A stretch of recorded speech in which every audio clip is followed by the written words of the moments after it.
সৃষ্টিকর্তার উপর ধারণা রাখুন, কারণ সৃষ্টিকর্তা সম্পর্কে আপনি যেমন ধারণা রাখবেন নিশ্চয়ই সৃষ্টিকর্তা আপনার সাথে ঠিক তেমনটাই করবেন। আলহামদুলিল্লাহ, আলহামদুলিল্লাহ, আলহামদুলিল্লাহ।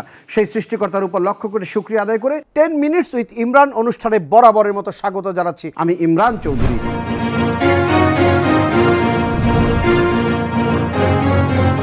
একজন এগিয়ে যাওয়া ব্যক্তির জীবনের গল্প সত্যি চমকপ্রদ।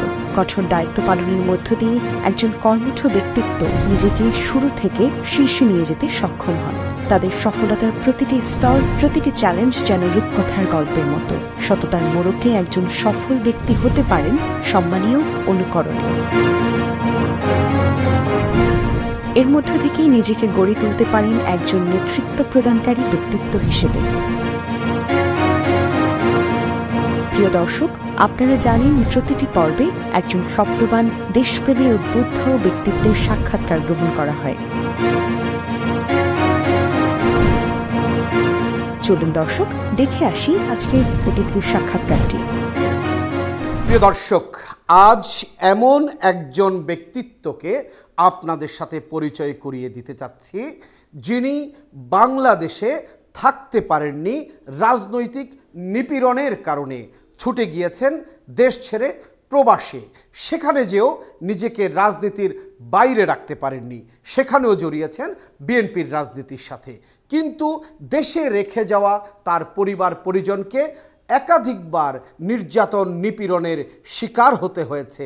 সেই মানুষটি এখন আবার দেশে চলে এসেছেন, পথে পথে ঘাটে ঘাটে মানুষের ঘরে ঘরে একটি বার্তা নিয়ে যাচ্ছেন, সেটি হচ্ছে 31 দফা। প্রিয় দর্শক, যে মানুষটি এই কাজগুলো করছেন তিনি হচ্ছেন রাজশাহী 5 সংসদীয় আসন থেকে অত্যন্ত আলোকিত একটি মুখ হয়ে উঠেছেন ব্যারিস্টার রেজাউল করিম। আসুন আমরা পরিচয় হই ব্যারিস্টার রেজাউল করিমের সাথে। রেজাউল করিম সাহেব, আপনাকে অসংখ্য ধন্যবাদ শত ব্যস্ততার মাঝেও আমাদেরকে সময় দেওয়ার জন্য। My TV 10 minute with Imran Chowdhury, এই অনুষ্ঠানে আমাকে কথা বলার সুযোগ দেওয়ার জন্য আপনাকে ধন্যবাদ, এবং এই অনুষ্ঠানের মাধ্যমে যারা দেখছেন তাদেরকে এবং মাই টিভিকে আমার পক্ষ থেকে ধন্যবাদ এবং শুভেচ্ছা। প্রিয় রেজাউল করিম সাহেব, একটি বিষয় আপনার কাছ থেকে জানতে চাই। আমরা জানি আপনি বাংলাদেশে ছাত্রত্ব শেষ করার পূর্বেই দেশের বাইরে আবার শিক্ষা গ্রহণ করার জন্য গিয়েছেন। সেটা কি শুধু উচ্চ শিক্ষা গ্রহণ করাই ছিল, নাকি রাজনৈতিকভাবেও আপনি প্রেশারের মধ্যে থাকবেন বলে ধারণা করেই গিয়েছিলেন? এবং আপনি যাবার পর আমরা জেনেছি আপনার পরিবারের উপর একাধিকবার নির্যাতন নিপীড়ন হয়েছে, আপনি দেশে থাকা অবস্থাতেও নিপীড়ন হয়েছে। এ বিষয়গুলো সম্পর্কে একটু বলুন। ধন্যবাদ আপনাকে। আমি বিএনপি পরিবারের সন্তান। বিএনপির পরিবারেই আমার জন্ম হয়েছে, আমার ব্লাডেই বিএনপি আছে। আমার বাবা একটা ইউনিয়নের 14 বছর ইউনিয়ন বিএনপির সভাপতি ছিলেন। আমার বাবা উদার এবং শহীদ প্রেসিডেন্ট জিয়াউর রহমানের আদর্শে উদ্বুদ্ধ হয়ে তিনি তার রাজনীতিতে অংশগ্রহণ করেন, এবং তিনি তার ফ্যামিলি লাইফেকে প্রায়োরিটি দেননি, তা আমাদেরকে প্রায়োরিটি দেননি। তিনি জিয়াউর রহমানের আদর্শকে প্রায়োরিটি দিয়েই বিএনপি করার চেষ্টা করেছেন, আমরা দেখে এসেছি, এবং সেখান থেকেই আমি বিএনপির রাজনীতি শিখেছি। এখন মনে হচ্ছে বাবা যে রাজনীতি করার কারণেই যে আমাদেরকে সময় দিতে পারেনি, সেজন্য আমরা দুঃখিত নয়, বরং গর্বিত। কারণ বিএনপি মানেই হচ্ছে বাংলাদেশের স্বাধীনতা এবং সার্বভৌমত্বকে টিকিয়ে রাখার রাজনীতি। এই জন্য আমি গর্ববোধ করছি যে আমার বাবা একজন বিএনপির কর্মী ছিলেন, এবং আমাদেরকে বঞ্চিত করে যে রাজনীতি করেছেন তিনি সঠিক করেছেন বলে আমি মনে করছি। পাশাপাশি আমার ইউনিভার্সিটি লাইফে গিয়ে আমি কখনোই পদের প্রতি লোভী ছিলাম না। একজন বিএনপির কর্মী হিসেবে, ধানের শীষের কর্মী হিসেবে ইউনিভার্সিটির বড় ভাইদের সাথে আমি রাজনীতি করেছি, মিছিল মিটিংয়ে অংশগ্রহণ করেছি। 1/11 পরে আমার বাবা অনেকভাবে নির্যাতিত হয়েছে। ওখানে একটি মামলা হয়, সেই মামলার তখনকার দুর্গাপুর পুঠিয়ার সংসদীয় এমপি ছিলেন অ্যাডভোকেট নাদিম মোস্তফা, উনি ছিলেন 12 নম্বর আসামি, আর আমার আব্বা ছিলেন 1 নম্বর আসামি। তাহলে বুঝতে হবে যে উনি কী পরিমাণ দলের প্রতি নিবেদিত প্রাণ ছিলেন, এবং অন্য দলের বা আওয়ামী লীগের অথবা ফ্যাসিস্ট সরকারের কী পরিমাণ রসানলের টার্গেট উনি ছিলেন, এই মামলা থেকেই বোঝা যায়। শুধু তাই নয়, আমার ফুফা ওই আমাদের ওয়ার্ডের, উনি বিএনপির সভাপতি ছিলেন, এবং প্রকাশ্য দিবালোকে তাকে হত্যা হয়েছে 25/11/2006। দুর্বৃত্তরা বিএনপি করার কারণে, আমার বাবার আত্মীয় হওয়ার কারণে তাকে প্রকাশ্য দিবালোকে হত্যা করে উনি একটি জানাজার নামাজ থেকে বাসায় ফেরার পথে। আমরা এইভাবে নির্যাতিত হয়েছি, এবং ফ্যাসিস্ট সরকারের আমলে আমার বাবা কোনোদিন বাসায় ঘুমাতে পারেনি, বিভিন্ন জায়গায় ঘুমাতে হয়েছে। পুলিশ যখন তখন আমার বাড়িতে হানা দিত, রাতের অন্ধকারে আসতো। ইভেন দো আমার বাবার শিক্ষা প্রতিষ্ঠানে পুলিশ যেত, আমরা স্বাভাবিক জীবনযাপন পালন করতে পারি নাই, যার প্রেক্ষাপটে আমার মা স্ট্রোক করলো। দীর্ঘ 12 বছর উনি বিছানায় থাকলেন এবং সবচাইতে দুঃখের বিষয় হচ্ছে আমার প্রবাস জীবনে আমার মা যখন এই দুনিয়া ছেড়ে চলে গেলেন, আমি তার পাশে তার জানাজা পর্যন্ত উপস্থিত হতে পারি নাই এই ফ্যাসিস্ট সরকারের কারণে।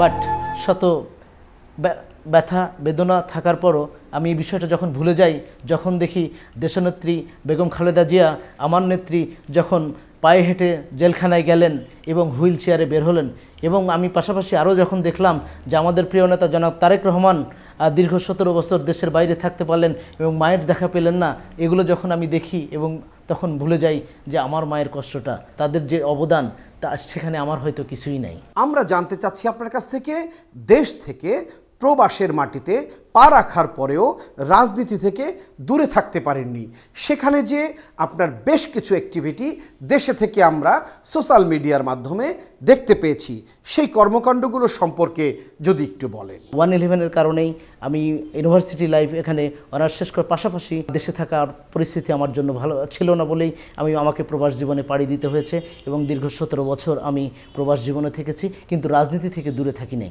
বিএনপির সাথে সম্পৃক্ত থেকেছি, ইউকে বিএনপির ছাত্র রাজনীতির সাথে ওখানে সংযুক্ত থেকেছি, পাশাপাশি জিয়া পরিষদের সাথে সংযুক্ত থেকে আমি জিয়া পরিষদের বিভিন্ন প্রোগ্রামের ফাইন্যান্স সহ আমি বিভিন্ন কার্যকলাপের সাথে অংশগ্রহণ করেছি এবং ইউকের মাটিতে জিয়া পরিষদকে ইস্টাবলিশ করার জন্য আমার সভাপতি, সেক্রেটারি সহ অন্যান্য সহকর্মী এবং নেতৃবৃন্দের সঙ্গে যা যা করা দরকার তার রিজনেবল স্টেপ আমি নেওয়ার সর্বসময় চেষ্টা করেছি। ইউকে জিয়া পরিষদের রাজনীতি করতে গিয়ে আমাকে সর্বাত্মক সহযোগিতা করেছেন আমাদের সংগ্রামী সভাপতি প্রফেসর ডক্টর সাইফুল আলম খান, আমাদের সংগ্রামী সেক্রেটারি জনাব মঞ্জুর হাসান পল্টু ভাই এবং আমাদের আহসান উদ্দিন মানিক ভাই, আমাদের কবি কাউসার ভাই সহ আমাদের জিয়া পরিষদের সকল নেতৃবৃন্দ আমাকে সর্বাত্মক সহযোগিতা করেছেন। আমরা একসাথে হাতে হাত রেখে কাঁধে কাঁধ রেখে আমরা বিএনপির জিয়া পরিষদকে ইউকের মাটিতে এস্টাবলিশ করার জন্য আমরা সর্বাত্মক কাজ করে গিয়েছি। আপনি বিদেশের মাটিতে পা রেখে রাজনীতির পাশাপাশি সেখানেও বাঙালিদের সন্তানকে কর্মসংস্থার জন্য উল্লেখযোগ্য ভূমিকা রেখেছেন, সে বিষয়টি একটু বলবেন। পাশাপাশি জানতে চাই, দেশে যারা নির্যাতিত নিপীড়িত হয়েছে তাদের সাথে নিয়মিত যোগাযোগ রেখেছেন, আপনার সাধ্য অনুযায়ী সহযোগিতাও করেছেন, সেই জায়গাটা যদি একটু বলেন। Thank you. আমি যেহেতু ওখানে স্টুডেন্ট ভিসায় গিয়েছিলাম, বিদেশ মাটিতে সহজেই জব পাওয়া যায় না, বাংলাদেশের প্রথমেই যারা যায় তারা একটা বিশাল একটা ধাক্কা খেতে হয়। আমি এই জিনিসটি উপলব্ধি করি।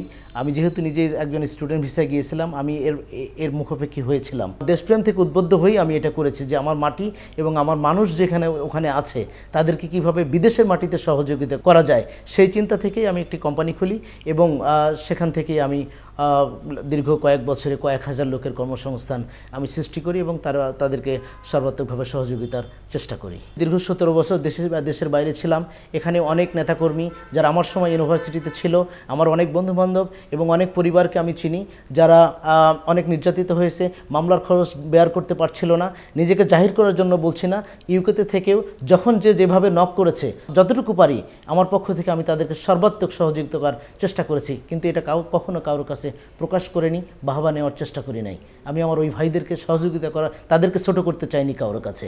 এটা একজন বিএনপির কর্মী হিসেবে সাংগঠনিক দায়িত্ব পালনের মধ্যে পড়ে বলেই আমি মনে করি। রেজাউল করিম সাহেব, রাজশাহী 5 সংসদীয় আসন অর্থাৎ দুর্গাপুর এবং পুঠিয়ার মানুষের কাছে আপনি একজন আলোকিত স্বচ্ছ মুখ হিসেবে সবার হৃদয়ে ইতিমধ্যে স্থান করে নিয়েছেন। আমাদের প্রশ্ন, সবাই যেখানে নিজের জন্য দোয়া চাইতে ব্যস্ত, সেইখানে আপনি 31 দফার কথা ঘরে ঘরে যে মানুষকে বলছেন, বুঝাচ্ছেন, এ বিষয়টা সম্পর্কে যদি একটু বলেন। দেখেন, আমি একজন জন্মসূত্রে আমি বাংলাদেশি, আমি বাংলাদেশকে ভালোবাসি, বাংলাদেশের মানুষকে ভালোবাসি, বাংলাদেশের মাটিকে ভালোবাসি। এই ভালোবাসা থেকেই বিদেশের বেটার লাইফ, ওইখানে আমার অর্থনৈতিকভাবে আলহামদুলিল্লাহ আমি সলভেন্ট ছিলাম, আমার একটা লাক্সারিয়াস লাইফ ওখানে ছিল। সেগুলো ত্যাগ করে আমি চিন্তা করলাম যে আমি আমার দেশের জন্য কতটুকু করতে পারছি, আমি আমার মানুষের জন্য আমি কি করতে পারছি। এই চিন্তা থেকেই দেখলাম যে জনাব তারেক রহমান যে রাষ্ট্র বিনির্মাণের 31 দফা উনি প্রণয়ন করেছেন, টোটালটাই আমি আয়ত্ত করি এবং দেখি এই 31 দফা যদি বাংলাদেশের ঘরে ঘরে প্রত্যেকটি মানুষের হৃদয়ে যদি পৌঁছে দেওয়া যায় এবং 31 দফার আলোকে যদি রাষ্ট্র বিনির্মাণ করার তারেক রহমান সুযোগ পান, তাহলে বাংলাদেশ একটি স্বাধীন সার্বভৌম রাষ্ট্র হিসেবে প্রতিষ্ঠিত হবে। পাশাপাশি বাংলাদেশের মানুষ অর্থনৈতিকভাবে সমৃদ্ধশীল হবে এবং সুখী একটি সমৃদ্ধশীল রাষ্ট্র হিসেবে বিশ্বের বুকে বাংলাদেশ এস্টাবলিশড হবে বলে আমি বিশ্বাস করি। এবং এই বিশ্বাস থেকে আমি ছুটে এসেছি আমার এলাকার মানুষের ঘরে ঘরে পৌঁছে দেওয়ার জন্য, মাটি এবং মানুষের সাথে মিশে যাওয়ার জন্য, মানুষের কাছে যাওয়া। তারই প্রেক্ষাপটে আমি এটা সকাল থেকে সন্ধ্যা পর্যন্ত অক্লান্ত পরিশ্রম করে, যেহেতু আমি স্বল্প সময়ের মধ্যে এসেছি, যতটুকু সম্ভব নিজেকে ব্যস্ত রাখে মানুষের কাছে পৌঁছার চেষ্টা করছি। আমি এলাকায় এসে সত্যি মানে বিস্ময়িত হয়েছি এবং যে চিত্র আমি দেখতে পেলাম যে লাস্ট 17 বছর সম্ভবত সরকার বাংলাদেশের রাস্তাঘাট এবং মানুষের উন্নয়নের জন্য কোনো কাজ করেছে বলে আমার মনে হয়নি। মনে হচ্ছিল যেখানে সরকারবিহীন একটি রাষ্ট্র ছিল এবং জনগণ সরকারের থেকে কোনো উপকৃত হয়েছে বলে মনে হয়নি। আমরা দেখলাম যে প্রত্যেকটি রাস্তাঘাটের করুণ বেহাল অবস্থা। আমি আমার পক্ষ থেকে যতটুকু পারেছি কিছু রাস্তার সংস্কার কাজ করেছি এবং পাশাপাশি দেখেছি বিএনপির অনেক কর্মী ফ্যাসিস্ট সরকারের আমলে নির্যাতিত হয়েছে, নিপীড়িত হয়েছে, অর্থনৈতিকভাবে তারা জরাগ্রস্ত হয়েছে, অনেকে ক্যান্সার রোগী, আজকে অনেকে প্যারালাইজড হয়েছে। আমি চেষ্টা করছি যে তারেক রহমানের পক্ষ থেকে আমার ফান্ড থেকে তাদেরকে যতটুকু পারি তাদের পাশে দাঁড়ানো, সহযোগিতা করার জন্য আমি এই কাজগুলো করছি। যেখানে যার সন্ধান আমার কাছে আসছে, আমি মনে যত তাড়াতাড়ি তার কাছে পৌঁছতে পারি ততই আমার হৃদয়ে শান্তি আসবে এবং তার পাশে দাঁড়াতে পারলে আমি হৃদয়ে শান্তি ফিল করছি। সেই অনুভূতি থেকেই আমি এই কাজগুলো করছি। আমি মাই টিভির মাধ্যমে আমার এলাকাবাসী, রাজশাহী 5 দুর্গাপুর পুঠিয়ার জনগণকে আমি বলতে চাই, আমি যেহেতু ক্ষুদ্র মানুষ, আমি সারা দেশের জন্য হয়তো পারবো না, এই জন্য আমি প্রথমে আমার এলাকাকে বেছে নিয়েছি এবং আমার এলাকার পাশাপাশি নেইবার যে থানা আছে সেটাকেও আমি বেছে নিয়েছি। কারণ আমি যখন দুর্গাপুর লোকজনের পাশে থাকার চেষ্টা করছি, কাজ করছি, পাশাপাশি আমি আমার প্রতিবেশী উপজেলা, সেখান থেকে ফোন পাই আপনি কেন আমাদের মাধ্যমে কাজ করছেন না। সেই প্রশ্ন থেকেই আমি আমার নেইবার উপজেলা পুঠিয়া, রাজশাহী 5 দুর্গাপুর এবং পুঠিয়া মিলে এই 2 থানায় আমি সামগ্রিকভাবে মানুষের পাশে থাকার চেষ্টা করছি, যতটুকু পারি, যার যে নিডস আছে সেখানে যাওয়ার চেষ্টা করছি। পাশাপাশি তারেক রহমানের 31 দফা এইটা মানুষকে সুন্দরভাবে বোঝানোর চেষ্টা করছি। 31 দফাই মানে বাংলাদেশ, আগামীর বাংলাদেশ। 31 দফা যদি স্ট্যাবলিশ করতে পারি তাহলে একটি শক্তিশালী রাষ্ট্র হিসেবে আমরা বাংলাদেশকে স্ট্যাবলিশ করতে পারবো এবং স্বাধীন সার্বভৌম রাষ্ট্র হিসেবে বিশ্বের বুকে বাংলাদেশ উঁচু হয়ে দাঁড়াবে। এই আশাই তারেক রহমানের বাণীটা পৌঁছে দেওয়ার চেষ্টা করছি। রেজাউল করিম সাহেব, আবারও আপনাকে ধন্যবাদ জানিয়ে আজকের মতো মাই টিভি 10 মিনিটস অনুষ্ঠান থেকে বিদায় নিচ্ছি। আমি ইমরান চৌধুরী। পরবর্তীতে দেখা হবে নতুন কোনো স্থানে নতুন কোনো অতিথির সাথে। ততক্ষণ ভালো থাকুন, সুস্থ থাকুন।